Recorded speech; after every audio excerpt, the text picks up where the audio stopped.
가끔 은퇴하신 원로 목사님이 교회를 좌지우지하려다가 교회에 분란이 발생했다는 소리를 듣게 됩니다. 예를 들어 뉴스에도 나왔던 미음모 교회도 그런 케이스고요.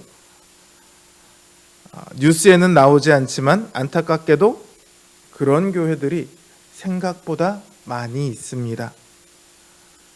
왜 이런 일이 발생할까요? 자신이 개척했고 평생을 걸쳐서 키워온 교회라서 그렇습니다. 단순히 교회의 애정이라고 하기보다는 교회를 자신의 공로의 결과, 내가 수고한 결과, 내 거라고 생각하기 때문에 그렇죠. 이 교회는 내 교회다. 그래서 그걸 손을 못 놓는다고 그럽니다. 이런 이야기를 들으면 신자라면 당연히 화가 나죠. 화가 나기도 하고 안타깝기도 합니다. 어떻게 그럴 수가 있지? 참 실망이 많이 되죠. 오늘 본문은요, 여리고를 점령하는 이야기를 담고 있습니다. 이스라엘 군대가 여리고성을 매일 한 바퀴씩 6일 동안, 그리고 7일째는 7바퀴를 돕니다. 그 후 제사장이 양강나팔을 불었을 때 여호수아가 백성들에게 외쳐라! 그러니까 백성들이 크게 외치죠. 그러자 놀랍게도 여리고 성벽이 무너져 내립니다. 여리고 성은 크고 견고한 성이에요. 성벽 위에 집이 있습니다. 기생 라합의 집도 성벽 위에 있어요. 그러니까 성벽 위에 집이 있을 정도면 성벽의 두께도 어마어마하다는 거죠. 그런 성이 무너져 내립니다. 이스라엘 백성들이 소리만 질렀을 뿐인데 성벽이 무너져 버렸습니다. 그리고 이스라엘 백성들이 앞으로 나아가 성에 들어가서 그 성을 취합니다. 어떻게 취하냐? 성 중에 있는 모든 사람들을 남녀노소 할 것 없이 다 죽입니다. 가축들도 다 죽입니다. 그리고 집 같은 것들도 다 파괴해 버립니다. 이 성에 남아있는 것은 아무것도 없어요. 다만 그들이 가지고 있던 재물들은 남아 있습니다. 부유한 성인이만큼 집안에 상당히 많은 재물들이 있었을 겁니다. 금이나 은이나 또 성경을 보면 동철 기구들이 있었다고 하는데 이런 것들은 다 여호와께 바쳐서 여호와의 곳간으로 바쳐집니다. 그 외에 다른 물건들도 다 여호와께 바쳐져야 해요. 부서지거나 바쳐지거나. 앞에 죽이고 부서진 것들도, 부순 것들도요, 성경의 의미를 따져보면 다 하나님께 드린다는 의미예요. 그러니까 이 성에 있는 것을 움직이는 사람들은, 그리고 움직이는 가축들은 다 죽이고 집들은 다 부수고 그럼으로써 하나님께 바치는 거고, 물건들은 하나님께 바쳐서 곳간에 드림으로써 하나님께 바쳐집니다. 만약 어느 누가 여호와께 바쳐진 혹은 바쳐야 할 물건을 취하게 된다면 그것은 이스라엘 전체의 죄가 되어서 화를 당하게 됩니다. 모든 것이 온전히 다 바쳐져야 해요. 원래 전쟁에서 전리품은 승자가 갖는 게 당연하죠. 비록 이스라엘 백성들이 무너진 여리고 성으로 들어가 사람들을 다 죽이기는 했지만요, 금을 자기들이 챙기기는 했지만요, 그들은 승자가 아니죠.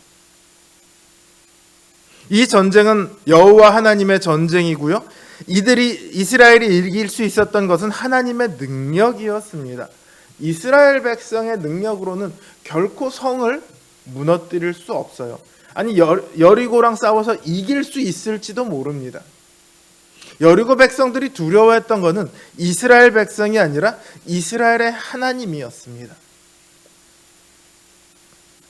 이들이 한 것이라곤 하나님의 명령을 따라 성벽을 돌고 함성을 외친 것밖에 없습니다. 그리고 성벽이 무너져 내렸을 때 들어가서 하나님의 명령대로 죽이거나 하나님께 물건을 챙겨서 바친 것밖에 없죠.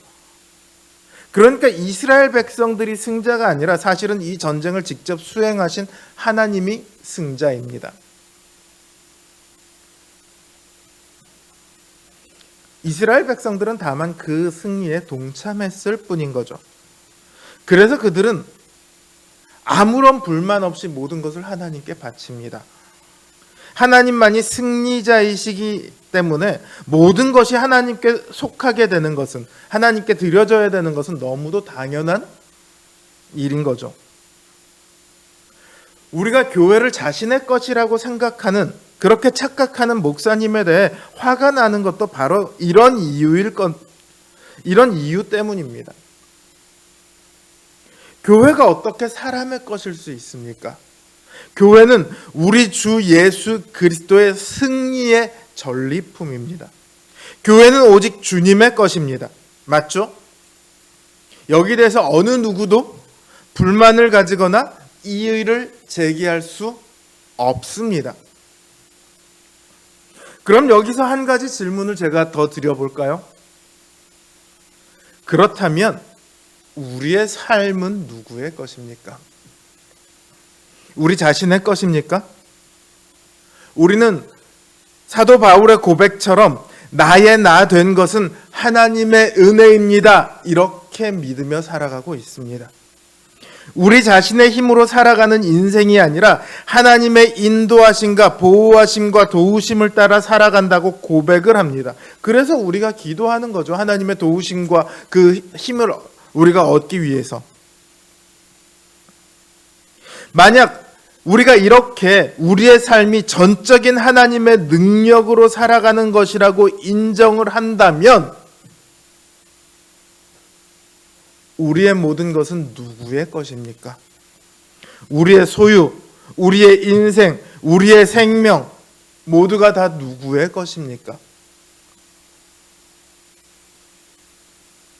우리의 모든 것이 과연 하나님께 다 드려졌습니까? 하나님께 바쳐졌습니까? 우리의 모든 것이 다 하나님의 것이라고 그렇게 고백을 하는 것처럼 그렇게 실제로 다 드리고 계십니까?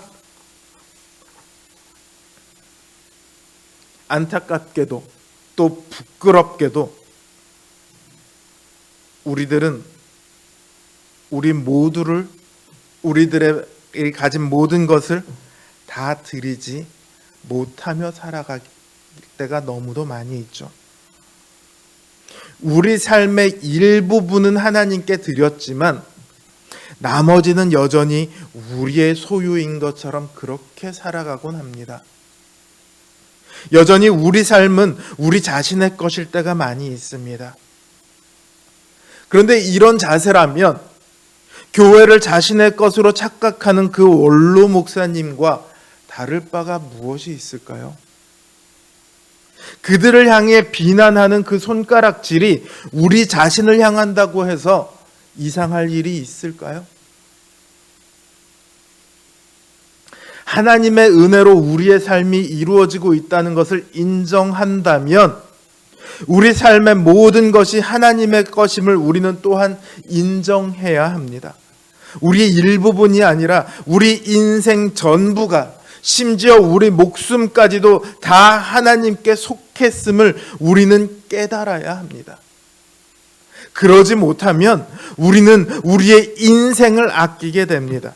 소유를 바치는 것이 아깝고, 시간을 바치는 것이 아깝고, 재능을 바치는 것이 아깝고, 생명을 바치는 것이 아깝게 됩니다. 그건 우리 것이니까요. 주님께서는요, 자신의 전부를 들여서 우리를 사셨습니다. 우리의 일부가 아니라 우리 전부를 사셨습니다. 우리는 온전히 주님의 것입니다. 우리가 이것을 고백할 때에야 비로소 우리 자신을 잃는 것을 두려워하지 않는 믿음의 담대함을 얻을 수 있습니다. 주님께 우리 자신을 온전히 드리기 바랍니다. 우리의 모든 것이 다 주님의 것임을 선언하시기 바랍니다. 그럼 거기서부터 우리의 삶에 진정한 평안이 시작되는 겁니다. 오늘도 우리와 함께 하시는 그 주님의 은혜가 우리의 삶을 더욱 놀라운 영광으로 인도해 주실 줄 믿습니다.